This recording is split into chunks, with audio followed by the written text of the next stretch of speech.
नमस्कार दोस्तों, जय श्री कृष्ण, राधे राधे।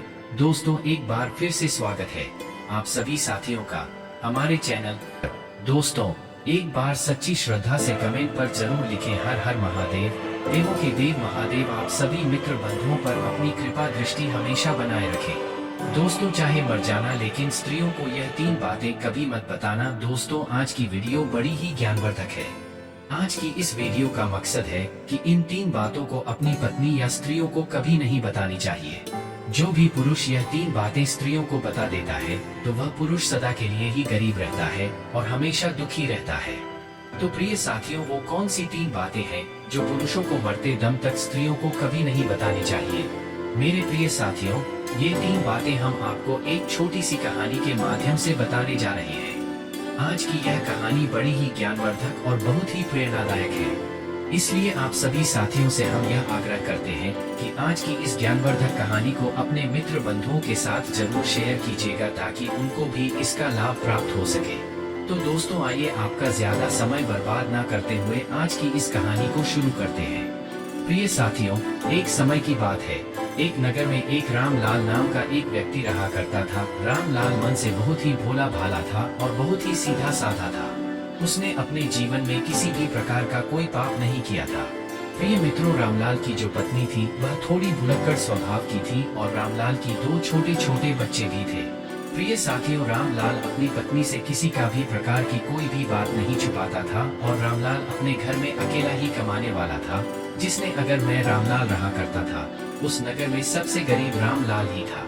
उसके अलावा उस नगर में कोई भी गरीब नहीं था। प्रिय दर्शकों, हर कोई रामलाल का गरीब होने के कारण मजाक उड़ाया करते थे।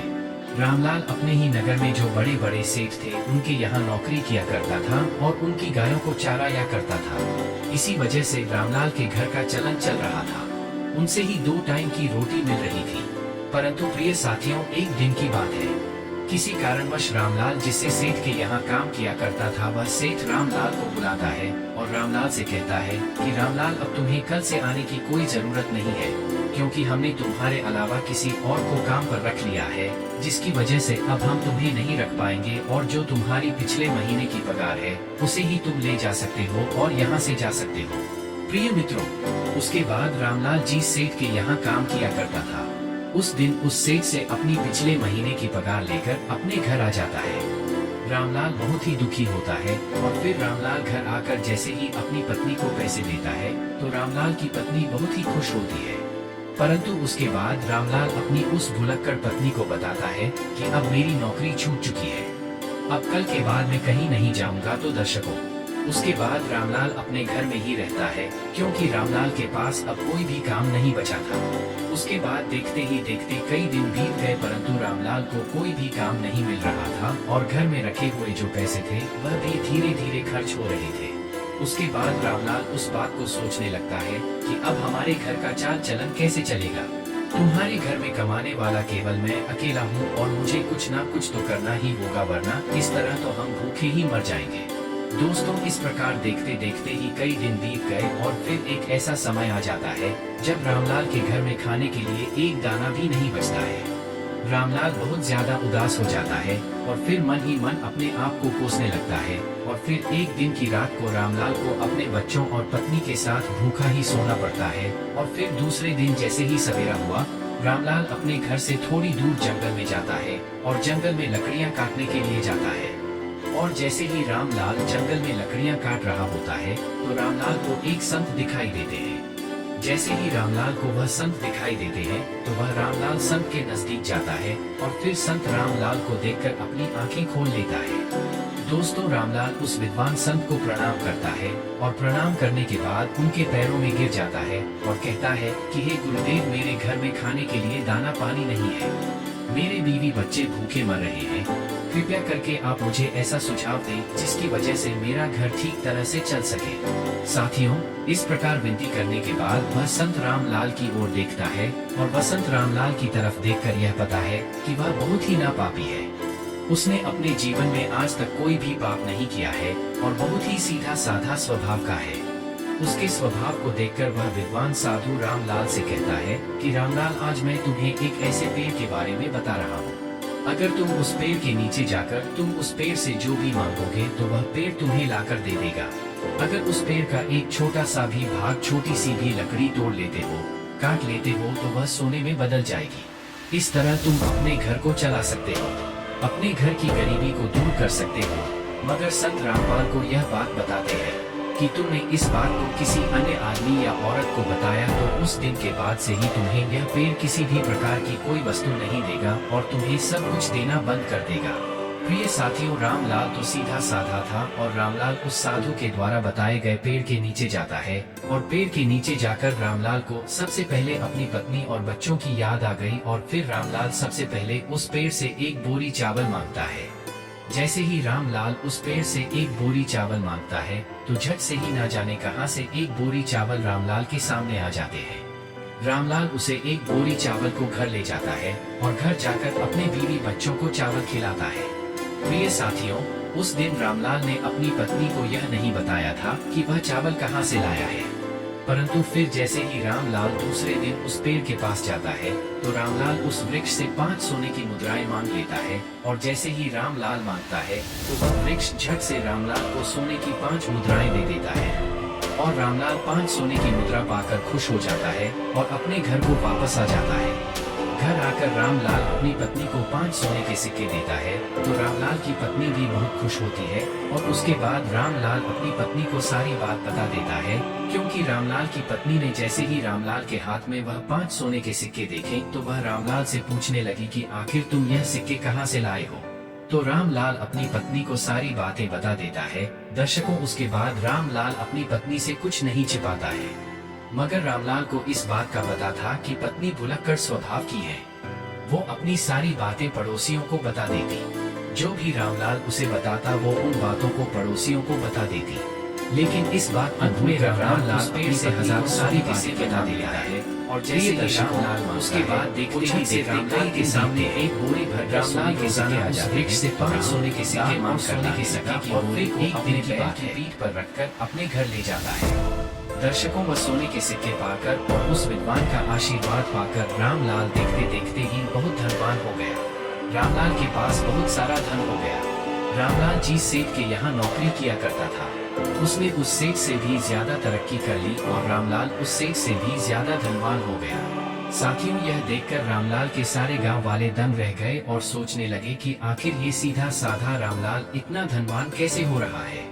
मेरे प्रिय मित्रों, रामलाल से जो भी कोई ये पूछता कि आखिर तुम इतनी जल्दी धनवान कैसे हो रहे हो तो रामलाल किसी को भी सच नहीं बताता, क्योंकि रामलाल को उस विद्वान साधु ने किसी को भी बताने से मना किया था। परंतु वह लोग रामलाल को छोड़कर रामलाल की पत्नी से इस बात को पूछने लगे। तो दर्शकों, वह तो आपको पता ही है कि रामलाल की जो पत्नी है वो भुलक्कड़ स्वभाव की थी। उसके पेट में कोई भी बात नहीं बचती थी तो रामलाल की पत्नी सारी बातें उन गाँव वालों को बता देती थी। ये आखिर मेरा पति कहाँ से धन लाता है, तो रामलाल की पत्नी सारी बातें उनको बता देती है और देखते ही देखते रामलाल एक दिन उस पेड़ के पास धन लेने के लिए जाता है तो वह वृक्ष रामलाल को धन नहीं देता है। रामलाल कई बार उस वृक्ष से धन मांगता है, लेकिन रामलाल के मांगने पर भी वह वृक्ष कुछ नहीं देता है। तो प्रिय दर्शकों, उसके बाद रामलाल अपने घर वापस आ जाता है और वापस आकर उस पेड़ के बारे में ज्यादा नहीं सोचता है। मगर रामलाल दूसरे दिन पुनः उस पेड़ के पास जाता है तो उस दिन भी रामलाल कई घंटों तक उस वृक्ष से सोने के सिक्के मांगता रहता है, मगर कुछ भी उससे प्राप्त नहीं होता। फिर रामलाल निराश होकर सोचता हुआ अपने घर आ जाता है। रामलाल वापस अपने घर आकर अपनी पत्नी से कहता है कि ये भाग्यवान, आज मैं पेड़ के पास जाकर आया हूँ, मगर वृक्ष से आज जब मैंने धन मांगा तो वृक्ष ने कुछ नहीं दिया। कहीं तुमने उस वृक्ष के बारे में किसी को बता तो नहीं दिया। तो दर्शकों, रामलाल की पत्नी भुलक्कड़ स्वभाव की थी।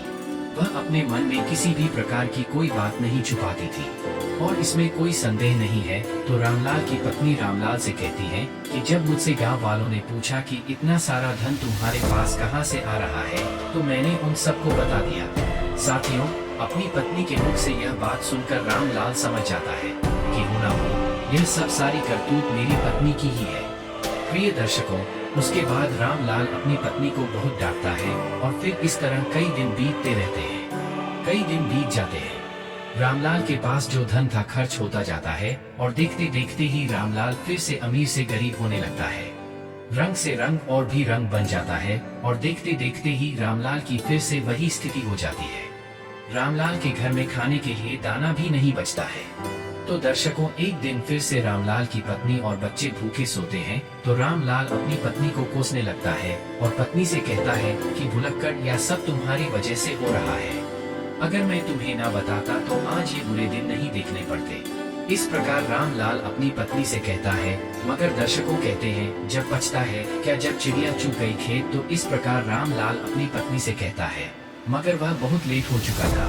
दर्शकों को फिर एक बार रामलाल उस संत को ढूंढने के लिए जंगल में जाता है, मगर रामलाल को वह विद्वान साधु उस पूरे जंगल में कहीं नहीं मिलते।